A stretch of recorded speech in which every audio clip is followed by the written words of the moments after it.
चलो बच्चों एक क्वेश्चन सॉल्व करते हैं।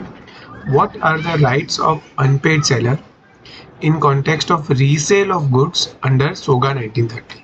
मतलब कोई अनपेड सेलर है तो क्या वो सामान को बेच सकता है?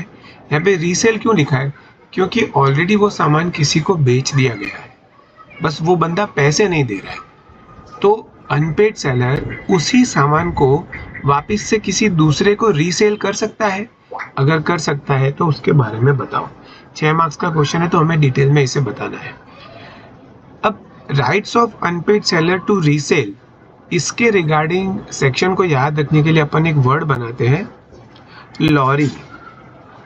एक्चुअली जो राइट्स ऑफ रीसेल है ना, उसके अंदर एक पॉइंट ऐसा आता है कि अगर गुड्स पेरिशेबल नेचर के हैं, जैसे कि tomato, Apple, fruits and vegetables होते हैं, वो पेरिशेबल नेचर के होते हैं।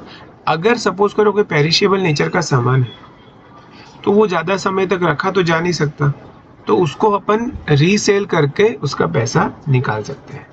तो अभी जनरली ये टोमेटो और एप्पल बंदा जो लॉरी लगाता है वो बेचता है, तो अपन ने इसके सेक्शन नंबर को याद रखने के लिए लॉरी वर्ड यूज़ किया है।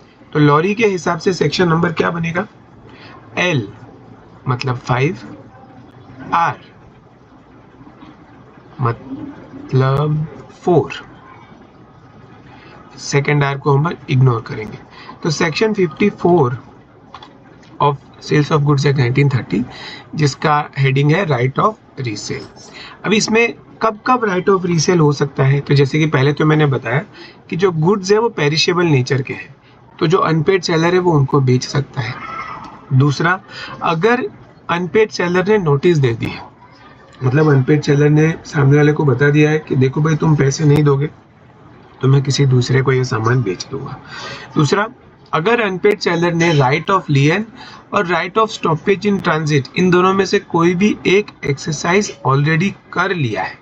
देखो राइट ऑफ लियन कब एक्सरसाइज कर सकते हैं? हमें पता है राइट ऑफ लियन तब एक्सरसाइज कर सकते हैं जो गुड है ना अपने पोजेशन में हो। Right of stoppage in transit कब अपन एक्सरसाइज कर सकते हैं? जो गुड्स इन ट्रांजिट है और सामने वाला इंसॉल्वेंट हो गया है, अपन को पता है ये सब बातें।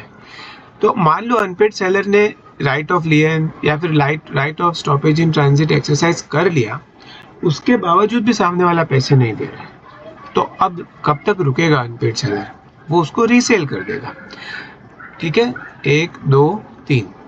चौथा, अगर कॉन्ट्रैक्ट में पहले से लिखा था कि भाई देखो 1 महीने तक या 15 दिन तक आपने पेमेंट नहीं किया तो हम ये सामान किसी और को रीसेल कर देंगे, ऐसा अगर कॉन्ट्रैक्ट में पहले से लिखा हो तो बेच सकते हैं।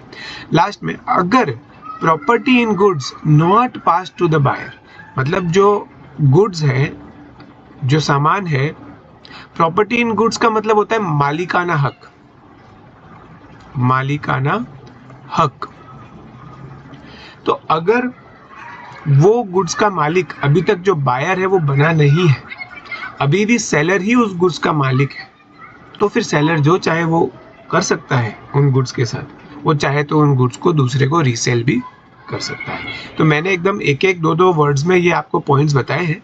6 मार्क का क्वेश्चन है तो अपने को डिटेल में इनको समझाना है। इसका स्टैंडर्ड आंसर आप लोग ध्यान से देखिए। इसका जो ये वर्ड है ना, ये अपन ने क्लास में डिस्कस नहीं किया था, मैंने आपको ये वर्ड क्लास में नहीं दिया था, लॉरी। तो आप चाहिए तो पेज नंबर, आपकी मॉड्यूल के पेज नंबर 3.80 पे ये टॉपिक आता है, उस पर आप ये लॉरी वर्ड मेंशन कर सकते हो ताकि आपको सेक्शन नंबर याद रह जाए। अच्छा इंपॉर्टेंट टॉपिक है, PYP मार्क करवाया है मैंने वैसे तो आप लोग इसको अच्छे से याद करिए। इसका स्टैंडर्ड आंसर देखिए।